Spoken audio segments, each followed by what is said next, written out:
Have you ever wondered what a Pixar video game could be like?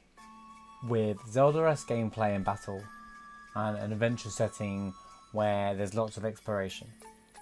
Welcome to Kena. Kena for me personally is a game I took a lot of interest to before PS5 even released. There was a showcase of the PS5 games due to release, and one of them was one of the games that stood out for me was Kena, and that was a 20-second clip. This was at the same time when Ratchet and Clank and all this stuff was being announced. Kena I'd never heard of, and I was looking for the game, the PS5 game that I wanted to play. Now don't get me wrong, this is also available on the PS4. However, this is the game that I wanted to play on the PS5 when I eventually got my PS5, and I'm really glad that I did make it my first game for so many reasons. One of the things I really liked about Kena is the moment I pressed go, I was immersed. I was immersed from the very beginning. Literally from the moment I pressed new game, the game warped me in, and you can check it on my playthrough. I said I'm already immersed. I was sold from the moment we pressed go. It weren't just the look of the game. It does look beautiful, and it does feel like you're playing a Pixar game. And I make no joke of that. But at the same time, there's enough fun and action in the game to kind of have that perfect balance. There was a lot of feeling when I was playing the game that I had this feel like I was playing Ocarina of Time for the first time. Now don't get me wrong, I'm not going to say, oh, this is the next Ocarina of Time or anything, because it's not. It's not that kind. That's not the game you compare it to. But I had that feeling like I was playing an adventure game on the N64. I was nostalgic playing this game, and it's a brand new game. And that's such a weird thing to explain, and I don't think you understand until you play it. It's one of the, but it did get. I had this feeling inside of me where I was enjoying this other world immersion without having to worry about, without all these expectations there. And I wanted to play this game from a 20-second teaser, and I didn't look up any other trailers or anything up until then. I just knew this was the game, and it came out, and here I am. They do an incredible job at world building. You can walk through the game and complete little challenges that purify the land, that fix the land, that come save the land. The lore in the game is monumental, and it's done so subtly. You know how, for those who haven't played it, but Hollow Knight is a game where the lore isn't really given to you, you find the lore. Kena kind of does that as well. It develops a story from scratch, it immerses you in, but it doesn't spoon feed you all the information you need to know, and doesn't even answer things, to be honest with you. It's done so well, it's done in such an interesting way that you can't help but want to know what's going to happen next. And the transition between cutscenes to video game, you don't even realise it's transitioned until it already has. And it's normally also done by the fact that the cutscenes, without spoilers, just be prepared to be hit in the feels a few times. It does a very good job of delivering when it needs to. The contrast between dark to light and the colours in the game does a fantastic job as well. Music as well as also incredible soundtrack to it. It really has this atmospheric, very unique soundtrack that uses xylophones and stuff, and it's just so well put together. Really fits into the setting of the game and has a perfect balance. And then it has some proper bangers in it as well, but not heavy bangers. It's just a perfect balance. I feel like there's a balance in this game that's very well. I feel like there's a balance in the game that's held very well.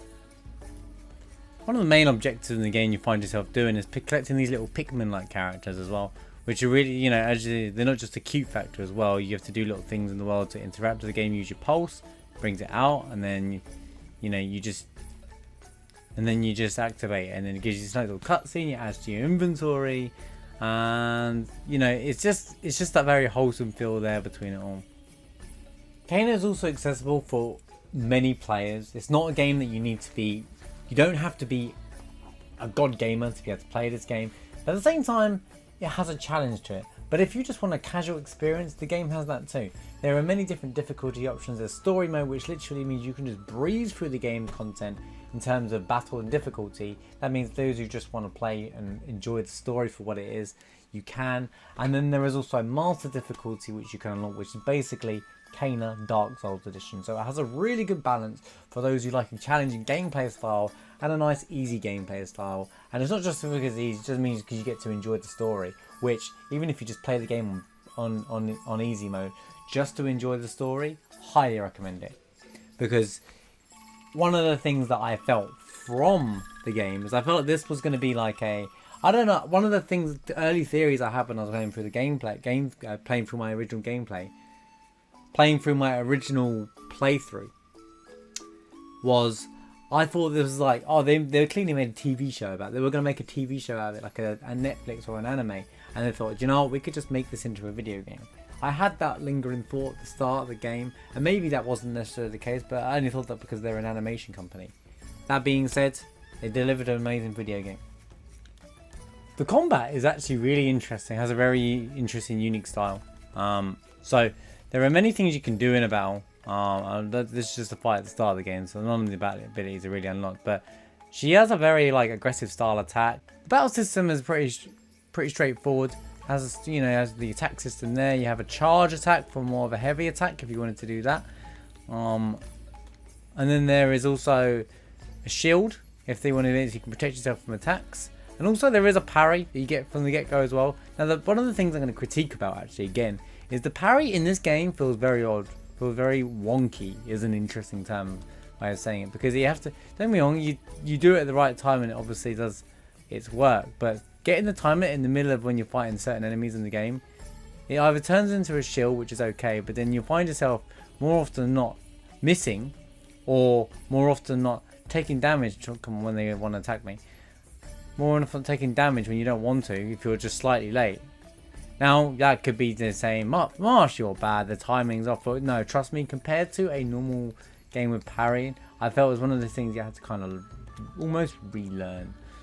Again, not a massive issue. The rest of the combat is pretty fun. However, and then there's also an ability in the game where you can use the rot to impede the enemy, and it distracts them. And it does actually. This is just one example where this just kind of stuns the enemy there. But however, that is used for many different circumstances across the game as you're playing through. You can do many different things. Yeah, the combat is nice and easy, nothing overly stressful or hard to learn. You can just slash and dash your way through the game pretty much. So if you're just playing for story mode especially, there's no real, hardship here. You can just fight your way through it. There are many abilities later on without going too far, but for example, there is a bow, a bomb, it gives that Zelda-esque kind of moveset. Which does add to the immersion in the game, and does make a really enjoyable experience of the game. And then to stop these enemies from spawning, for example, you set around that, and then you hit your pulse, and then boom, and it ends that raid, and then you just finish off the enemies. And once again, you purify the area. One of the things I feel is really important to cover here is that Ember Labs, the devs of the game, are originally a 3D animation company that grew to be able to create a game like this. I honestly feel like it was a fan-made project, or like some ideas they're working on their storyboards and they just decided to bring it to life. And all I can say is thank you to the devs at Ember Labs. I think for considering this is your first game on the market and you got it out on the PS5, you got it at the top of the list, it's one of those things where you've actually done an incredible job of it. And I don't think and there's no way you've disappointed. The game was second best indie game of 2021, which unfortunately for yourselves, It Takes Two was a thing in that year. However, that being said, it could easily be in Game of the Year, or even be in contender for a AAA, because when you start the game, you don't feel like you're playing an indie game. The game length is about 20 hours at best, if not less than that, which means you can jump in and out of the game. The saving is nice and easy, you can save whatever you want. It is just a game that it's just a fun game. It has a very charming story. The game has so much charm to it. I can't stress enough the charm that you get from it, the charm that you get from the rot, the little animation, the Pikmin style with using the little rots to help create to complete puzzles and create different scenarios, get through the game, progress it. And there's also stuff that makes you think, oh, how can I get to this? You see the objective, for example, you can see a chest in this direct, but you don't know how to get there, and you have to really do some exploring to find out how to do that. And sometimes the trail can go quite far out, so it's not just like it's all spoon fed to you. So it's a game where I feel like gamers made it. you know, and that's when you know a gamer has made it. And this isn't disrespect to other devs and definitely, but it's really refreshing. This game for me was a breath of fresh air and a fantastic start to what potentially could be, PS5 games could be. I wish they were all like this. One of the things I actually found awkward in this game was the swimming.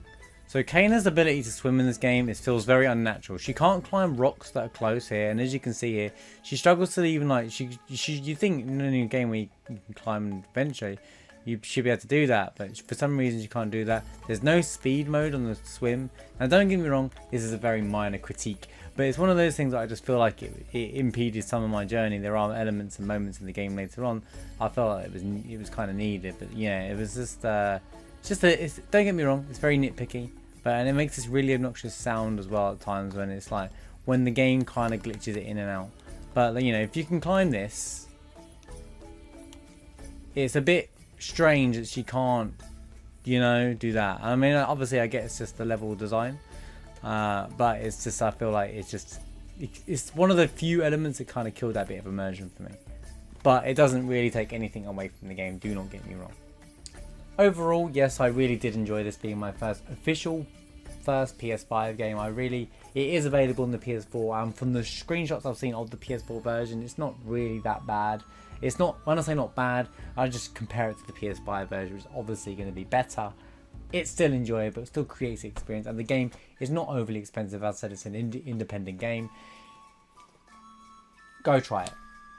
Honestly, go try it if you see it on sale, because it's on sale a lot these days if you're unsure. But it's a game that even if you'd find it hard to dislike, if I'm being honest with you.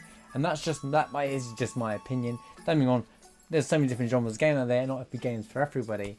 However, I think this game's been delivered well enough for multiple audiences, multiple targets, and a great experience overall.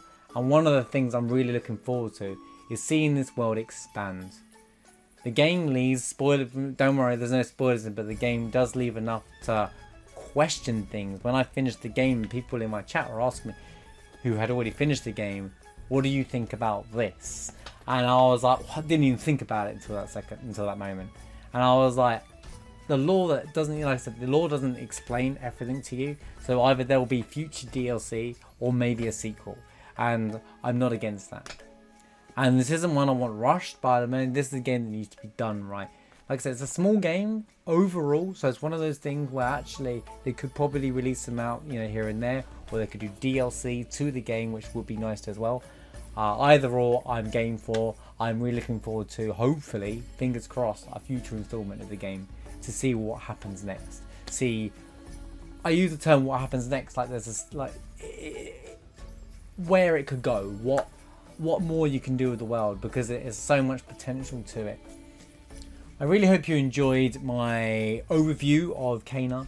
I highly recommend it if you haven't tried it already. If you don't have time to play it, I do have my full playthrough available. Find it on the link below if you want to see through it. I have about 25 episodes of it, I think.